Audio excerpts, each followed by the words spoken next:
नमस्कार दोस्तों, जय जोहार। मैं कौशल तिवारी और बिहिनिया संध्या में आपका स्वागत है। आज हम आपको एक ऐसे सच से रूबरू करा रहे हैं जिसे मुख्य धारा की मीडिया या तो दबा देगा या विज्ञापन के दबाव में किसी कोने पर खिसका देगा। दोस्तों जरा सोचिए, आपकी जमीन ली जा रही है, आपके पहाड़ों को खोदकर अरबों खरबों का लोहा लिया जाए और बदले में आपको क्या मिले? रोजगार नहीं, अच्छी सड़कें बिल्कुल भी नहीं, पीने का पानी या अस्पताल भूल जाइए। आप तब आप क्या करेंगे? यदि आपको मिलती है सिर्फ धूल, प्रदूषण और वादा खिलाफी की एक फेहरिस्त, तब जरा सोचिए कि लोगों का गुस्सा कितना बढ़ जाएगा। छत्तीसगढ़ का नारायणपुर नाम तो आपने सुना ही होगा। यह अबूझमाड़ का वह इलाका है जो अपनी खूबसूरती के लिए तो जाना ही जाता है, एक समय में नक्सल ग्रस्त क्षेत्र के रूप में चर्चित रहा है। लेकिन ये पूरा इलाका एक बार फिर सुलगने लगा है। पिछले दिनों नारायणपुर कलेक्टोरेट पहुंचकर जिस तरीके से एक दो नहीं 23 गांव के लोगों ने प्रदर्शन किया, वह इस बात का सबूत है कि न केवल शाह सरकार बल्कि मोदी सत्ता भी इस क्षेत्र को लूटने में लगी है और पानी सिर से ऊपर निकल चुका है। तभी 23 गांव के लोग कलेक्टोरेट पहुंचे। माइंस खोलते समय दिखाए सपने चूर चूर हो चुके हैं। जिन 23 गांवों को गोद लिया गया था उसे अनाथ छोड़ दिया गया है और अब उन 23 गांव के लोग सड़कों पर उतर आए हैं। उन्होंने कलेक्टोरेट का घेराव किया और चिल्ला चिल्ला कर कह रहे थे कि बीएसपी प्रबंधकों ने उनके साथ धोखा किया है। आज के इस रिपोर्ट में हम इस पूरे मामले की परत दर परत खोलेंगे। हम बताएंगे कि कैसे गोद लेने के नाम पर इन गांवों को अनाथ छोड़ दिया गया, आदिवासियों को छला गया, कैसे हर साल 2 करोड़ रोजगार का वादा करने वाली सरकार के नाक के नीचे सरकारी कंपनियों को बेचा जा रहा है और क्यों कारपोरेट की इस जंग से सबसे ज्यादा आदिवासी ही प्रताड़ित हो रहे हैं। वीडियो के आखिरी तक बने रहिए। आज हम एक ऐसा खुलासा कर रहे हैं जिसे सुनकर आप दंग रह जाएंगे और छत्तीसगढ़ की उपेक्षा की ऐसी परतें खुलेंगी जो आपको चौंका देगी। चलिए सबसे पहले ग्राउंड जीरो की हकीकत समझते हैं। बीएसपी वह कंपनी है जो केंद्र का उपक्रम है जिसका लोहा दुनिया में तूती बोलती है। देश के निर्माण में इनका अविस्मरणीय योगदान है और इस नवरत्न कंपनी ने पहली बार वादा खिलाफी की है, ये लोगों का आरोप है। और ये पहली बार इसलिए हुआ कि केंद्र में मोदी की सरकार है और राज्य में डबल इंजन की।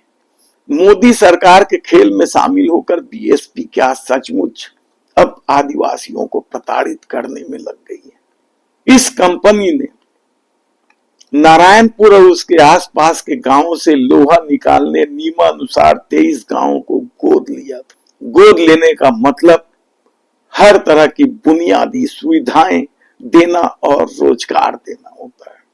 लेकिन मोदी सरकार के इस दौर में ऐसे कैसे आदिवासियों को छला गया।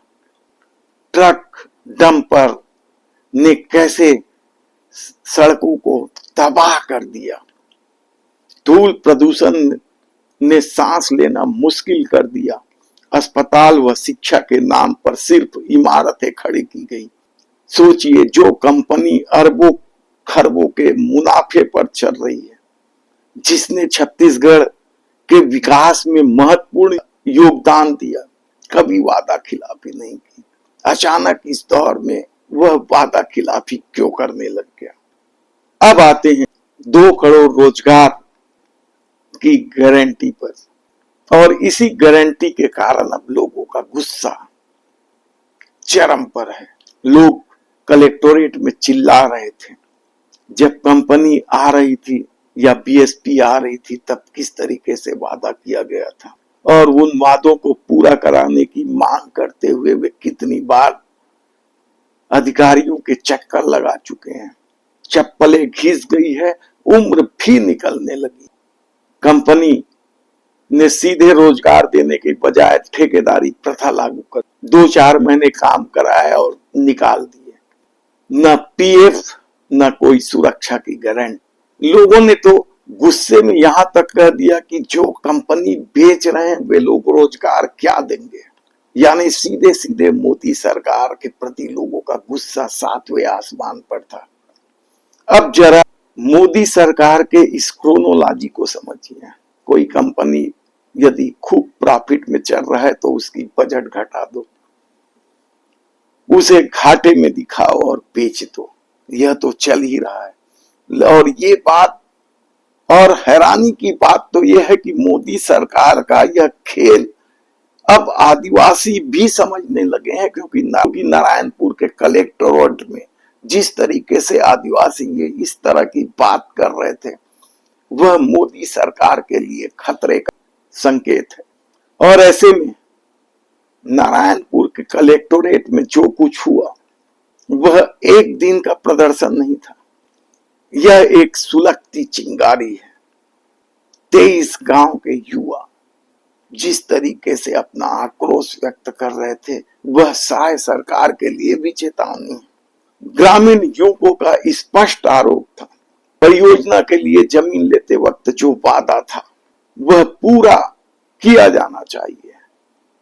ग्रामीणों ने तो यहां तक आरोप लगाया कि बाहरी लोगों को नौकरी पर रखा जा रहा है, इन 23 गांव के युवकों को पूछा भी नहीं जाता है। कलेक्टर नम्रता जैन को ज्ञापन देते समय उन्होंने आने वाले दिनों में उग्र आंदोलन की चेतावनी भी दी है। 3 साल से वे एक ही मांग कर रहे हैं और अब इस आंदोलन को राजनैतिक समर्थन भी मिलने लग गया है। कांग्रेस, आम आदमी पार्टी के अलावा अब इस आंदोलन को ऑक्सीजन मिला है वह बस्तरिया राज मोर्चा से मिला है, जो इन दिनों बस्तर में जल जंगल जमीन की लड़ाई को लेकर बेहद अग्रेसिव है।